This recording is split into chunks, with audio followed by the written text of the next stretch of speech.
राजनीति में गद्दार और गद्दारी शब्द का इस्तेमाल नया नहीं है। अभी तो चर्चा में इसलिए है क्योंकि अशोक गहलोत ने सचिन पायलट को गद्दार कह दिया। राजस्थान का सियासी घमासान इस बयान के बाद चरम पर पहुंच गया। सीएम अशोक गहलोत ने एक इंटरव्यू के दौरान सचिन पायलट पर बयानों के तीर चलाते हुए भाषा की मर्यादा तक को छोड़ दिया और ये बात खुद कांग्रेस के कई नेता कह रहे हैं। जयराम रमेश कहते हैं अप्रत्याशित लगा, कांग्रेस के तमाम नेता कहते हैं ऐसा नहीं कहना चाहिए था और दोनों ही महत्वपूर्ण हैं, ये बात भी कही जा रही। राहुल भी कह रहे हैं। बहरहाल अशोक गहलोत की ये बात किसी को पसंद नहीं आई, ये बात तय है। खुद पायलट ने ये तक कह दिया कि मेरी परवरिश ऐसे नहीं हुई है, इन शब्दों से मेरा पाला नहीं पड़ा है। लेकिन गद्दार शब्द का इस्तेमाल ये काफी गंभीर माना जा रहा है। उन्होंने अपनी ही पार्टी के युवा नेता सचिन पायलट के लिए गद्दार, निकम्मा और नाकारा जैसे शब्दों का इस्तेमाल किया। सीएम के इस बयान ने राजस्थान की सियासत को नई चिंगारी दे दी। राजस्थान में हर दूसरे दिन किसी न किसी मंत्री का बयान आता है और वो इस विवाद में आग में घी का काम कर देता है। वहीं सीएम द्वारा सचिन पायलट पर की गई टिप्पणी पर कांग्रेस ने भी आपत्ति जताई और गहलोत को नसीहत दी। भारत जोड़ो यात्रा में राहुल के साथ चल रहे मीडिया विभाग के प्रमुख जयराम रमेश ने यहां तक कहा कि अगर राजस्थान के विवाद का हल निकालने के लिए कड़े फैसले लेने पड़े तो वो भी लिए जाएंगे। लेकिन वैसे ये पहली बार नहीं हुआ है जब किसी नेता ने प्रतिद्वंदी को गद्दार ठहराया हो। राजनीति में गद्दार और गद्दारी शब्द का इस्तेमाल नया नहीं है, पहले भी इन अमर्यादित अल्फाजों का प्रयोग होता आया है। राजनीति में जिस किसी ने भी विरोध के सुर उठाए उसके साथ ये शब्द जुड़ गया। कभी एकनाथ शिंदे तो कभी आरसीपी सिंह। जिस किसी ने विरोध के सर उठाए उसके नाम के साथ गद्दार चिपका दिया गया। लेकिन बीते कुछ सालों में तो राजनीति में शब्द का इस्तेमाल बहुत बढ़ गया है। गहलोत का सचिन पायलट को गद्दार बताना इस कड़ी में सबसे ताजा मामला सामने आया है। बसपा ने राजस्थान में पार्टी छोड़ने वाले विधायकों को सबसे पहले गद्दार बताया था। राजस्थान में बसपा को छोड़कर कांग्रेस का दामन थाम लिया था 6 विधायकों ने और पार्टी ने उन्हें गद्दार करार दिया था। बसपा के प्रदेश अध्यक्ष भगवान सिंह बाबा ने कहा कि उन विधायकों ने अपनी मातृ पार्टी बसपा को दगा दिया है। सिख कांग्रेसी नेताओं ने नरेंद्र सलूजा को कांग्रेस का गद्दार बताया था। नरेंद्र सलूजा के कांग्रेस से भाजपा में जाने के बाद इंदौर में भी राजनीति का पारा चढ़ गया था। सिख समाज के कांग्रेस नेताओं ने नरेंद्र सलूजा पर जमकर निशाना साधा और उन्हें कांग्रेस का गद्दार तक कह दिया। बीते दिनों नरेंद्र सलूजा कांग्रेस को छोड़कर भाजपा में शामिल हो गए। वो लंबे समय से कांग्रेस में थे। उनके कांग्रेस छोड़ने और भाजपा में जाने के बाद ही इंदौर की राजनीति में भी मानो उबाल आ गया था और इसके साथ ही उन पर आरोपों का दौर शुरू हो गया था। जब एकनाथ शिंदे के लिए उद्धव ठाकरे ने गद्दार शब्द का, और गद्दार तो वो कई बार कहते हो आपको सुनाई देते हैं। दरअसल महाराष्ट्र में एकनाथ शिंदे गुट की बगावत के कारण राज्य की महाविकास अघाड़ी सरकार गिर गई थी। इसके बाद शिंदे ने 30 जून को मुख्यमंत्री पद की शपथ ले ली थी। ये और बात है कि इन दोनों के बीच उसके बाद भी जुबानी जंग जारी रही। हाल ही में दशहरा रैली को संबोधित करते हुए उद्धव ने शिंदे को रावण, गद्दार, कटप्पा बताया था। इशारों में ऐसी बातें कही थी। ठाकरे ने कहा था कि शिंदे ने रावण की तरह चेहरा बदला, गद्दारों को गद्दार ही कहेंगे, ये गद्दी उनकी है, शिव सैनिक कटप्पा को कभी माफ नहीं करेंगे। जवाब में शिंदे ने कहा था कि उनकी बगावत गद्दारी नहीं बल्कि गदर है। वो बोले थे कि कांग्रेस और राष्ट्रवादी कांग्रेस पार्टी से हाथ मिलाने के लिए उद्धव को पार्टी के संस्थापक बाला साहब ठाकरे के स्मारक पर घुटने टेककर माफी मांगनी चाहिए।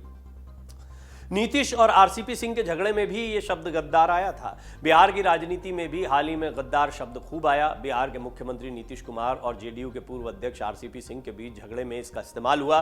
जुबानी जंग जेडीयू सुप्रीमो नीतीश के बयान से शुरू हुई। अपने 3 दिवसीय दिल्ली यात्रा के दौरान आरसीपी सिंह का नाम आने पर वो भड़क गए थे। उन्होंने कहा था कि आरसीपी की हैसियत ही क्या है, उन्हें हमने पार्टी से निकाल दिया है। मीडिया से सीएम ने कहा कि उनके बारे में सवाल ही नहीं करना चाहिए। आरसीपी सिंह को वही राजनीति में लाए थे, वो जेडीयू को नुकसान पहुंचाने में लगे थे।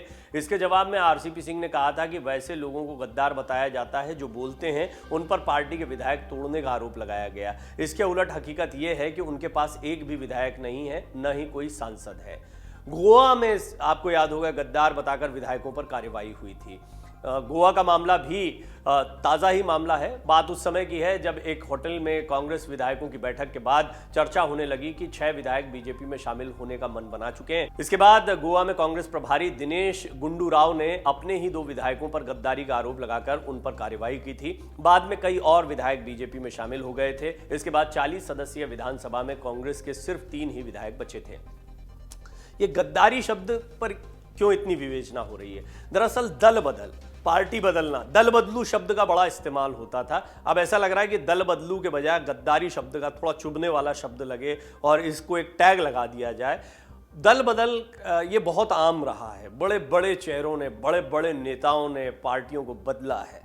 या फिर अपने सहयोगियों को बदला है। अब राजनीति में कई बार ये मजबूरियां होती हैं, सियासी नफा नुकसान देखने के बाद में कोई दूसरे दल में जाता है, और ऐसा नहीं कि कोई छोटे मोटे चेहरों ने ही ये काम किया हो, कई बड़े बड़े नेता हैं जिन्होंने इस तरह के फैसले लिए हैं और कई बार लेने पड़ते हैं। ज्योतिरादित्य सिंधिया एक बड़ा उदाहरण है। सचिन पायलट भी, ये जो सचिन पायलट पर आरोप लगता है, ये उसी दौर से शुरू हुआ है। देखिए, इस बात को कनेक्ट करके देखना चाहिए। ज्योतिरादित्य सिंधिया, सचिन पायलट, राहुल गांधी काफी नजदीकी माने जाते थे। खासतौर पर सचिन पायलट और ज्योतिरादित्य सिंधिया एक जैसी हैसियत रखते थे, दोनों युवा चेहरे थे कांग्रेस के, तो इन दोनों के बीच में कम्युनिकेशन भी अच्छा था। जब ज्योतिरादित्य सिंधिया बीजेपी में शामिल हुए, तय माना जा रहा था कि वो सचिन पायलट को भी साथ में ले आएंगे, और उसी दौरान उठापटक राजस्थान में शुरू हो गई थी।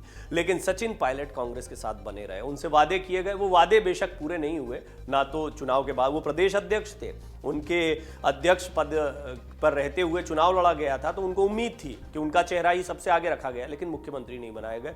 फिर थोड़े ही समय बाद में एक बागी सुर देखने को मिले, उनकी तरफ से, उनके समर्थित विधायकों की तरफ से ये मांग उठने लगी कि उनको बनाया जाए। और फिर ये अशोक गहलोत जो बार बार कहते हैं कि होटल में रुकवाना पड़ा था, इनकी वजह से हमको होटलों में रुकना पड़ा था, ये उसी घटनाक्रम का जिक्र करते हैं और कहते हैं कि ये सरकार को बीजेपी के साथ मिलकर गिरवाना चाहते थे। तो गद्दारी के आरोप यहाँ से शुरू हुए थे। तो जैसा ज्योतिरादित्य सिंधिया का जिक्र किया गया, वो अब केंद्र में मंत्री हैं, बीजेपी के अब बड़े नेता कहे जाएंगे, लेकिन मध्य प्रदेश की राजनीति में कुछ समय पहले तक वो कांग्रेस का बड़ा चेहरा हुआ करते थे। तो ऐसे फैसले जो हैं कई बार राजनेताओं को लेने पड़ते हैं, लेकिन अब इन नेताओं के लिए जमकर ये गद्दार शब्द का इस्तेमाल किया जा रहा है। डाउनलोड करें अमर उजाला ऐप और पाएं खबरें लगातार।